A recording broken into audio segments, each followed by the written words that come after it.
You have to like build things that are going to start by mapping and following the flows that people already do today. Yeah. I think saying to dealers like, we're going to make all of your pricing public tomorrow, like it shows an insensitivity to how those businesses work today.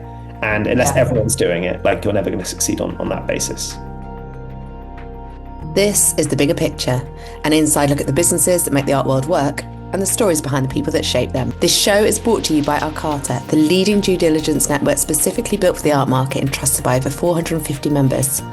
To understand how Arcata can help you comply and succeed with challenging regulations, go to arcata.com. Today we're joined by Callum Hale-Thomson, founder of the sales intelligence platform First Thursday. Thank you for joining us. So thanks for joining us, Callum. We're going to start off with the question we ask all our guests, which is whether you started out wanting a career, not necessarily in the art market, but the art world, or whether it's something that's sort of crept up on you. So I think, yeah, looking back, it kind of seems inevitable. But actually, I think when I was growing up at university, I never thought I'd quite end up here. So both my parents are artists. I grew up in a slightly chaotic artist household. And I remember from like a very early age, always thinking, how the hell do my parents actually do it? I've got friends whose parents go to an office every day, get paid the same time every month. My parents go off to like a cold studio in the morning. They It paint was on a their professional job. It wasn't sort of like Oh, full yeah, time. absolutely. Wow. My father's a painter, my mother's a printmaker, photographer. And yeah, I was just being really confused about how that whole system worked. We'd go to openings occasionally, we'd meet collectors of their work sometimes. They'd put up books occasionally, but I didn't really understand how this whole industry fit together. And unfortunately, I also didn't have that much artistic talent. So my sister is also an artist. I'm the black sheep in the family. So I ended up going to university to study literature. I almost went and started a PhD. And then halfway through my studies, ended up meeting someone who just started a startup of their own. And my life kind of forked at that moment. And I ended up becoming very, very interested in, yeah, this new, I guess, model for how people build companies, which was, yeah, a totally different experience for me. Quite a lot of changes in direction quite early on. So that fascination with art, then literature, which I guess is quite a logical step to some extent. But then tell me about, because there was tech startup essentially. Is that right? Was it Otter or Cool Cousin Cool first? cousin, yeah. So Tell me so about that. effectively, we were trying to find a way to make it easier to experience cities really authentically. So at that point, in my university studies, I think I was 20 years old. I was in my second year. I met the founder because I was in a coffee shop writing up my dissertation, and overheard this guy kind of pitching this new startup and thought that's exactly what I'd love to use. Clearly, you were really focused on your dissertation Well, there. exactly, yeah. I was trying to do too many things at once, probably. And yeah, we ended up having a conversation. I ended up becoming the first team member of their new startup, working part-time whilst I was finishing my degree and then my master's. And it was incredibly exciting because it was like a very different model of how companies were built. This was a group of young people trying to take on massive incumbents, thinking about things in different ways. And I was very attracted to that model. All of my friends were going off and doing grad schemes in a very traditional way. They would have 3 to 5 years of making coffee, doing like all the grunt tasks. And I felt I was very lucky in that I got to be flown around the world. I get to go and try and build new products for new industries, meet loads of people who were like experts in their field and get coached by them. Um, and I think also for me at that point, it taught me that you could be really ambitious and try and take on things that seemed almost impossible. Um, I was always given roles especially at Cool Cousin, that I kind of had to grow into. I remember being called up by the CEO one day and said, "Oh, we'd like you to run business development." And I was kind of 21 years old. I actually didn't know what business development meant, other than it probably was a bit like sales. So I remember having to like do a I still series of don't really know what it means. Don't worry about well, it. exactly, yeah, maybe Say. that's the bigger problem. But having to do a quick Google search to figure out what my new job was going to be, before then finding amazing mentors and being really kind of chucked into the deep end. So how long were you at Cool Cousin before you moved? Because Otter is another, was it a tech? It probably was a tech startup Yes, when you were there, right? exactly. Yeah. So I was a Cool Cousin up to the pandemic. My role ultimately ended up being figuring out our partnerships with large enterprise companies. So I like to say I always like a challenge. My challenge at Cool Cousin was trying to sell digital products to cruise companies and specifically the people in cruise companies who usually buy paper. So that was quite a challenge in itself. That, as I'm sure you can imagine, ended at the start of the pandemic. And I ended up joining a very young startup called Otter. that was really trying to challenge LinkedIn and other platforms like that with how people go and find meaningful work. And so the idea was instead of having a crazy mess of job descriptions and applications that you can make across a platform, we would like pick really exciting companies, we'd like vet them, and then we would actually match them to your interests. So every day you'd get kind of 10 matches, kind of like a dating app, of jobs we thought would be really good for you, but we'd also explain why we thought these were like really great companies to go and further your career. And I was really lucky in that it was three founders, a brilliant team. They just raised some money, and I came on as their first operational hire in 2020. And again, it was one of those incredible moments where company was growing really fast. I had so much latitude to learn. The founders were about 2, 3 years older than me, so I almost saw them as kind of mentors. Like I could see how they built the business, and I've used so many of those learnings actually now in my business as well. And I was ended up being there for 3.5, almost 4 years, working across all different parts of the business. I got to spend some time in the US setting up a team over there, worked across commercial, data, all those other functions. So yeah, it's an amazing time. So was that during the pandemic? If you started 2020, was it So the pretty beginning much? was, Yeah, the first half of that was. it, So that must be, this is a very generalized statement, but quite a good time to be in the tech industry, right? Where everyone's suddenly at home. Probably a lot of people were looking at their career anyway. And that online focus is naturally going to work quite well. yeah, exactly. Well, I think it was two things at once. You had obviously, yeah, the huge shift to like remote work. So suddenly everyone everywhere in the world was basically eligible for every job or nearly every job, which is kind of insane. Like we've seen a total reversal of that now, right? I mean, I'm not as close to the numbers as I was when I was working for Otter, but even the job descriptions I see coming up on my feed often are back into office 3 days a week, that sort of thing. So you had that happening. And then the second thing was we were really kind of riding the coattails or in the middle of crazy amounts of venture funding as well into these businesses. And so what you ended up with was a marketplace with a huge amount of jobs, basically, and not enough candidates for those roles. And a real matchmaking problem. And those are the sorts of hard problems I get really excited by, right? Like, how do you find that incredible person who lives in a rural town in America who's probably like the best software engineer for your startup, but you're based in London? And without a system to kind of make those two people come together, you're never going to find a way of actually bringing that candidate and that company into focus. It's Um, just a new challenge, isn't it? It's something that's still relatively early if you look at the history of recruitment. That sort of real tech moment and remote working is still relatively new historically. Yeah, and I think the other side that I got really excited about as well was like obviously LinkedIn and was such an incredible like dominant force in the market. Like everyone pays for it, everyone uses it on the candidate side. But at the same time, like we interviewed people and they really didn't like it. Like we had, basically that was the impetus for starting Otter and the founders was that finding a job really is really difficult. And the tools out there actually often are there in the service of the companies rather than the candidates.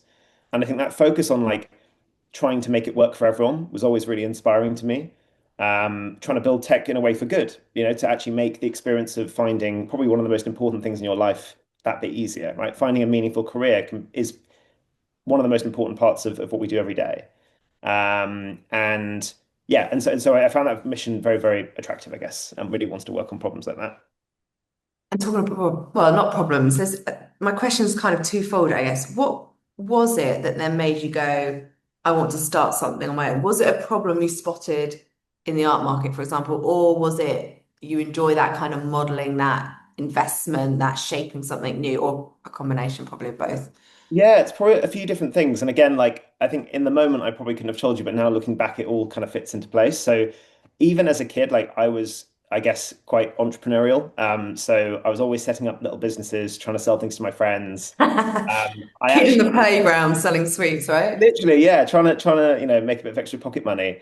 And actually, as a teenager, I briefly ran like a little pop-up coffee shop in a gallery on Viner Street in East London when it was still, you had So Katy Perry cool. there, Nicoletti were there at the end. So it's funny how like this world where I was like, yeah, making flat whites has now kind of collided with this world where I'm building software for the same galleries. But yeah, the inspiration really came from, I guess, working with these really exciting groups of young people who, again, were very ambitious. They were trying to take on these incumbents and really getting to see how they actually did it. Getting to see where the ideas came from, where the motivations came from, and how they turned like a concept or a bit of intuition into actually a fully working and pretty successful business. And for me, I was kind of I think in the beginning I thought I wanted to build like a normal startup. Like I saw the process, the blueprint, I actually, tried so many different ideas. I worked with loads of different people to see if I could kind of make it work, and realized actually I needed something that felt a little bit more closer to myself. Like it's a bit of a stereotype to say like the best problems to solve with a business often are ones that either you've experienced yourself or ones that you're pretty close to. And I think that's what ultimately brought me into contact with the art market again. So it was actually during the pandemic, about the time I started at Otto, and I was kind of wearing every hat under the sun, like doing our social media marketing, CRM, all this sort of stuff. I had a few friends and actually my parents who came to me and said, "Hey, like, can you help us sell our art? Like, you seem like a tech guy, a business guy. It's the pandemic, and something really interesting was happening at this time. I'm sure you remember, like, a lot of artists started getting a huge amount of attention online on social media. And a lot of these artists were coming to me and saying, "Hey, like, I'm getting all of these DMs from people who say they want to buy my paintings. And this is great. Like, maybe this is the future of my career. Maybe I'm going to be able to, like, really make this work for me. But I have no idea who's a scammer, who's real. I have no idea how much I should be charging. I'm not a gallery. I don't know about logistics, AML, like all of these different questions, right? And so I thought this is quite a fun thing for me to educate myself about and maybe help with. And so I started working about 2020, 2021 with a small group of artists and just did everything I could. Like I built them websites around the social media. I learned about AML. I figured out how to ship things around the world, which customs regimes are friendly versus not, and really tried to see how I could solve as many problems for these artists so that they could just focus on making work. And I could basically, in the background, hopefully help them to pay for their studio rent, pay for their materials, and maybe have a bit more sustainable income. And so these two things are happening in parallel, right? I'm working in these startups where people are raising loads of money. I can see the potential of like building these like large tech businesses. And then I'm doing this kind of tiny thing on the side on my Saturday mornings, working with these artists, cycling around London with like paintings strapped to my back on my bike, right? And starting to see these two worlds coming together piece by piece. How did though, as you're educating yourself on like how to ship artworks, how to connect artists with collectors, there's a point there naturally where you could become an intermediary that in the type of way that already are in the art market, like an advisory or a dealer yourself or a broker. So what was it that made you think actually we could do this a different way, or how could you see it differently? So, so I think it's probably two things. So in the beginning, my side, I guess my edge was always that I feel I understood technology, and so I was always building, trying to think about how technology could further what these artists were trying to do. So we were building, link in bio tools for them on Instagram. How could you get someone who had a bit of interest in an artist into a funnel where you could show them work for sale and have like a private engagement? And I always also reflected that a lot of the things that made most traditional art businesses successful, galleries, advisories, dealers, I didn't have, right? I didn't have a black book Right. of collectors. I'd never worked in a gallery, right? I'd been to galleries, I knew people who ran them, I had friends who were working in them, but I never had that front on experience. And ultimately, to fast forward a little bit, end of 2023, I left my job at Otter. I knew I wanted to start my own business. I didn't quite know what yet. And I came to the realization that, I'd been building my art business on the side for, 3 years or something at this point, doing a few hours every Saturday. And it was going well. Like I enjoyed it, artists loved it. I felt like I was building something that was really meaningful. And I just thought, what if I spent every day doing this, not 3 hours every second Saturday? Um, and so I really chucked myself at it, and I spent 6 months building my roster up, effectively becoming, I would say, a slightly more tech-enabled dealer. So I was working with about 30 artists at this point. I was thinking about even doing physical exhibitions. I was, thinking about all the steps from how you meet new clients straight through to, shipping and the logistics of all of that. And it ultimately got to the point where what I just mentioned really confronted me, right? This idea that like even if I built the best tech in the world, even if I thought as thoughtfully as possible and interviewed as many artists as possible about their problems, if I didn't own distribution and actually if I didn't have that black book of people, I was just never going to be able to compete in that world. And so at that point, I thought, well, is there anything I can learn from the galleries? Can I see how they operate? Can I go maybe a bit undercover and like figure out how they actually function, how they're really successful? And I had a few friends who worked in galleries at the time, and I basically went from being this dealer selling online to basically sitting inside these art galleries for about 2 months Mhm. as kind of a IT guy, and basically said to these teams like, "Can I come by? Can I sit in your sales room? can I just see how you're using tech and how you sell? What's the process like? And in exchange, I'll do all the odd ends that you probably haven't thought of. Like I'll help you put Oh, Google no Analytics one says no to IT help for ever. free as well. I know, what a Yeah, deal. anytime. So Yeah, I was like, I'll put Google Analytics on your website so you can see how many amazing. people come by, right? And most of them didn't have this. I gave galleries like email tracking so they could see when Yeah. collectors were opening their emails, right? And even on those small levels, like it was really exciting to me that there were these non-art world concepts that I could apply inside the art world with the right relationship frame, and I could see how that could then directly drive impacts, right? I was in a gallery during this time who were trying to get hold of a collector who'd put a work on reserve, and the team were going crazy because they'd been emailing this guy like consistently, no replies. They then had the tracking, realized it was just never even being opened, right? Let alone It like, was like, because my name's awkward, I always go to people's spam folder. I what? presume either that or they're blocking me, but I think it's because my name's awkward. And I never know if someone's got my email or not. Well, exactly. And so they had no idea who this guy was. They realized that actually something was up, called him up, realized he hadn't gotten any of their emails and was ready to pay that day and like all of that. So I could start to see these little shimmers of how technology could really unblock teams in these quite friction-filled Mm. moments. And so started just asking questions really. Saying how are you, when you go to an art fair, what happens? How do you meet people? Why do you spend all that money on an art fair, right? Because again, as someone from the outside of the art market, the idea of spending 100 grand on 4 days seems a bit crazy. But when you Especially want when a lot of the works sell before they get there. It's a very exactly. unusual kind of model. Yeah, and seeing how you the question of how do you take someone you meet at an art fair who likes the program and nurture that relationship into an actual long-term collecting relationship? Like, what does that look like? And I think what was interesting to me was these galleries already had technology. They already had loads of systems. Often are staffed by relatively young people in many ways, right, who are very tech savvy on their iPhones, maybe not on their computers in the same way. And they were spending tens of thousands of pounds a year on software, right? It was not like a small line item. You'd have databases, maybe even CRMs. You'd have all the marketplaces you were paying for, three, four, five, plus all the art fairs as well. But it felt like all these systems weren't really working in tandem with each other. Yeah. Like the database was only being used as kind of the filing cabinet, right? Like all these activities in the gallery would happen. You'd meet someone, you'd find out what they liked, you might even invoice them for a painting, and then a week later, an intern's job was to input that into the database so that it's just there. And this was like a very interesting early insight for me of like there are lots of systems, there are lots of systems that try and solve specific problems, but fundamentally, there isn't a single place where galleries are keeping track of all of their core business, which I guess in the gallery world, for most galleries, is their collectors. And I guess my initial diagnosis of this was like running a gallery is like exceptionally difficult, obviously, and has become much, much harder even after over the last kind of 10, 15 years because of the number of art fairs you have to do, the number of online marketplaces where you can meet people, and just the behavior of how collectors engage with dealers as well, right? It's no longer that you buy everything by physically going to a gallery and putting money down or going up to an art fair booth and saying, I want that. There are signals that can happen across LinkedIn or Instagram DMs, across emails, across phone calls, across a plethora of other channels.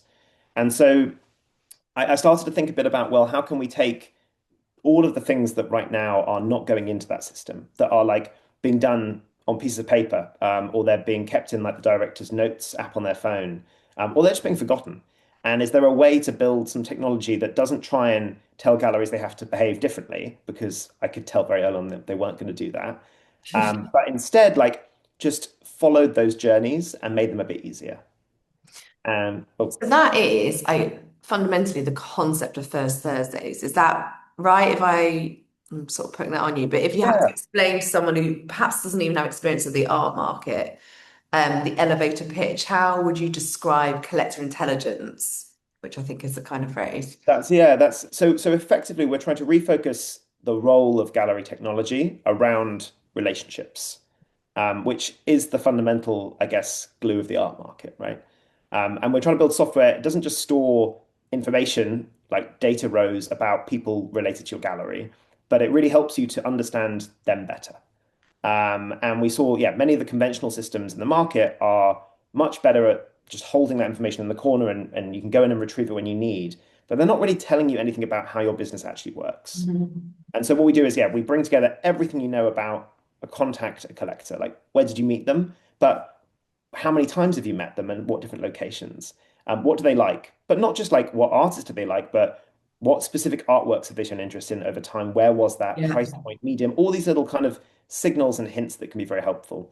What have they bought, right? I was amazed at how few existing systems in the market allow you to really drill down into someone's purchase history and identify any trends. Wow. And also, who do they know, right? The art market is small, as we both know, right? Everyone seems to be 1 or 2 degrees of separation from everyone else. And so within every gallery, there is this kind of social network, this social graph of interconnections. And often these relationships are relatively transparent, right? It's an advisor who buys on behalf of a group of people, or it's a dealer who's influential over a group of collectors, or an institution who have people in multiple different roles. And again, those networks are, in my view, what drives so much of the commercial value of the industry. And yet, so much of that has to happen basically because of someone's own memory of who knows Yeah, who. yeah. Or who's told you what? Exactly. You spoke earlier about this idea that a lot of galleries had pre-existing software, databases, platforms. To what extent does your platform pull together and automate pre-existing information streams, and to what extent does it like create new systems?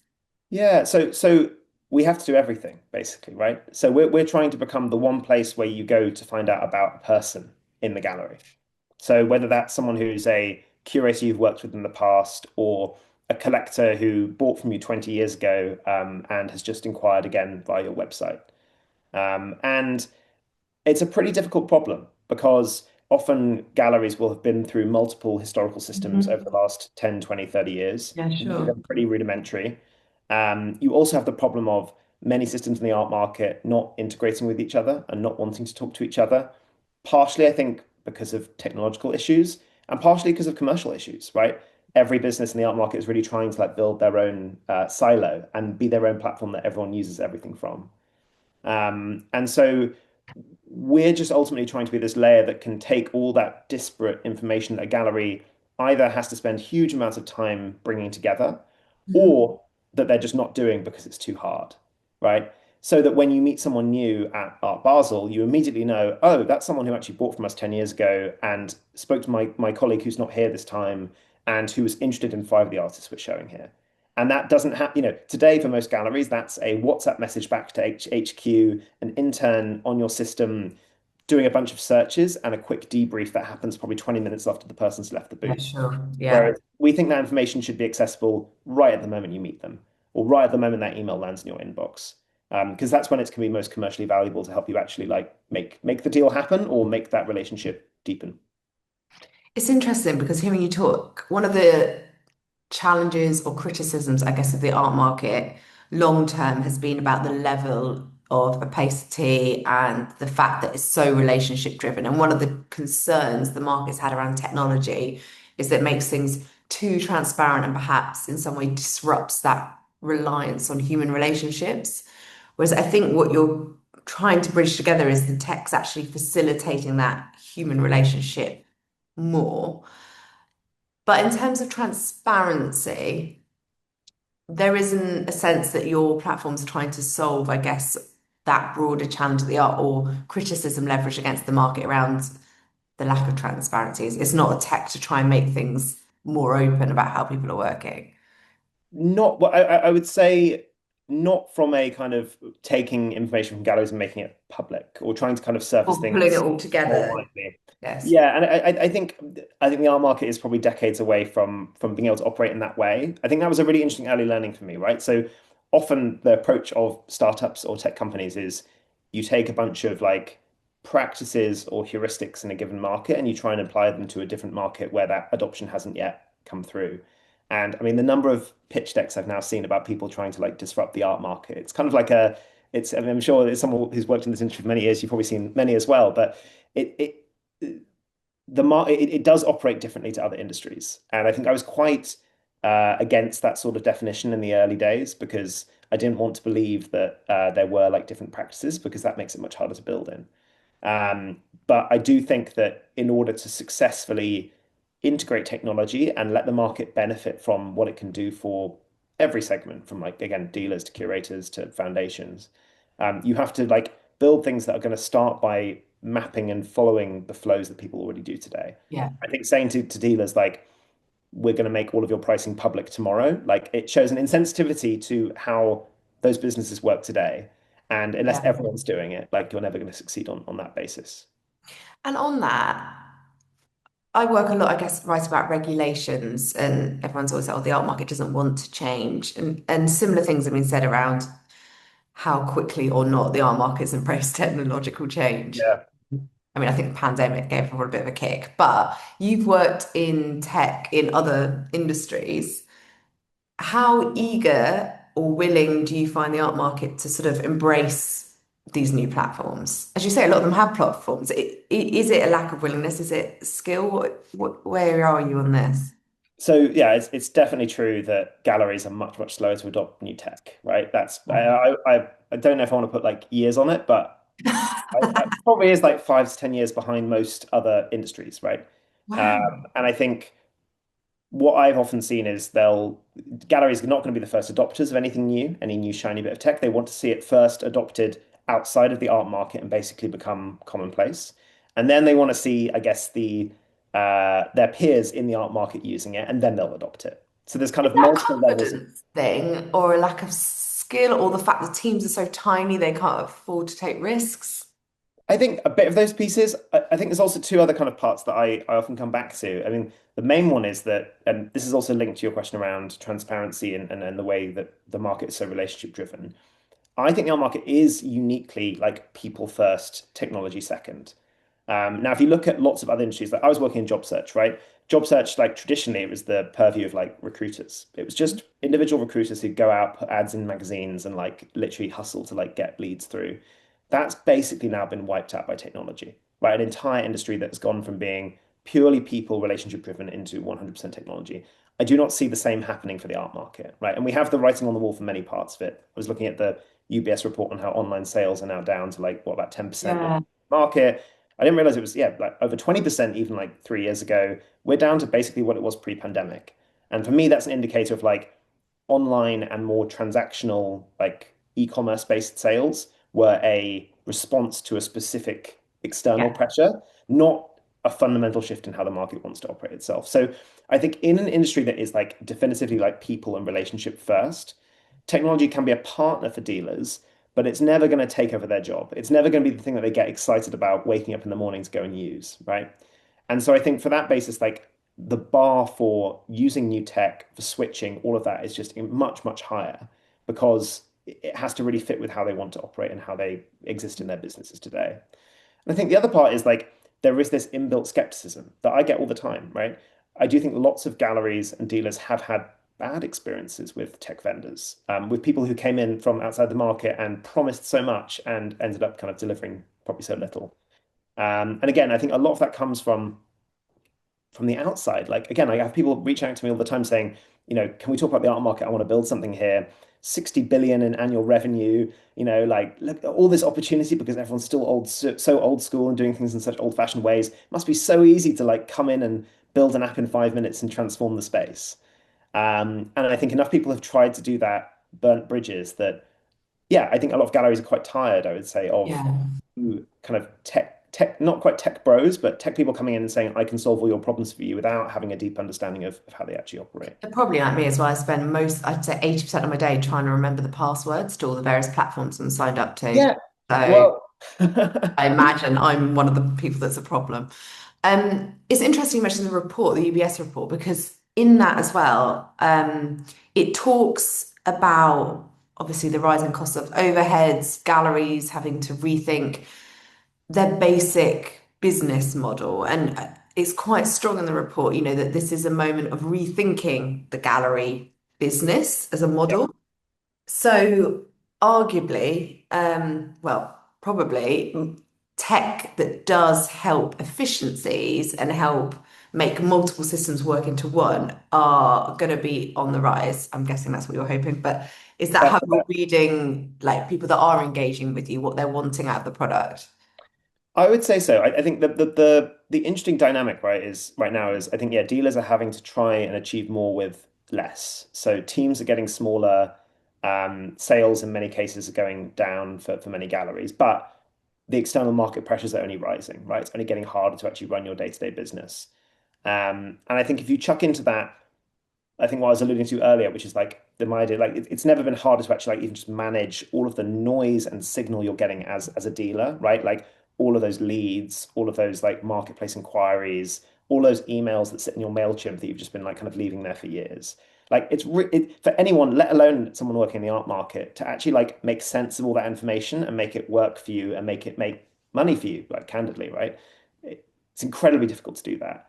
And so we're really trying to think about how can we deal with the problems that galleries face, like right in 2026, and how do we build like a problem, a solution for those specific problems? Because they're not the problems galleries had in 2020 or 2016 Yeah. or 2000, right? It's very much about how do you identify patterns? How do you make sure you're not missing out on people? How do you make sure that replying to people who are inquiring through your online marketplace channels, it's not taking someone in your team 6 hours a day?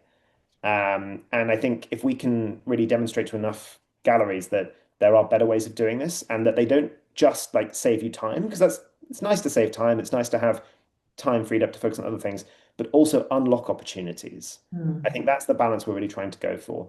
And I think that's why the art market's quite an interesting space for building this sort of technology, because maybe it's a bit of a cliche, but it only takes one sale in many circumstances, right? To actually have a Yeah. transformative impact on someone's business. And if you're a dealer who's been in business for 10, 20, 30 years, you'll have tens of thousands of potentials sitting in that database. And yes, most of them are probably dormant. Most of them haven't heard from you in years or aren't engaging. Many of them may not be collecting anymore, but there will be people in there, I'm certain, who, with the right nurture and engagement, can be brought back to life. And doing that manually, like I've spoken to gallery assistants and associates who've been given that task, like go back into the database of like 40 years worth of information, research everyone, find the names, email them, check the emails. I mean, It's such a nice job, though. I'd love to do that. well, it's a yeah, but doing that for I'm outdated. I know. I know. doing that for a year might be pretty exhausting. Um, True. but I think what's interesting is we're seeing teams try already to do this in an analog way, and we just want to be the solve for doing that in a slightly more efficient way. The other topics, I guess, that always come up with tech related, probably across all sectors, concerns around AI, generative technology, but also data security. I mean, those conversations are everywhere. Do they impact what you're doing? Do the conversations come up a lot with the clients you're working with? Yeah, I mean, all the time. It's like the most, I'd say probably for our clients, it's probably the most important thing they ask about. And it's also probably the most important thing I think about as well, to be able to like, both reassure them and make sure we're doing everything properly, in addition. I think I think what's interesting is there are a lot of maybe misconceptions about about data security, data privacy, but also about AI itself. Yeah.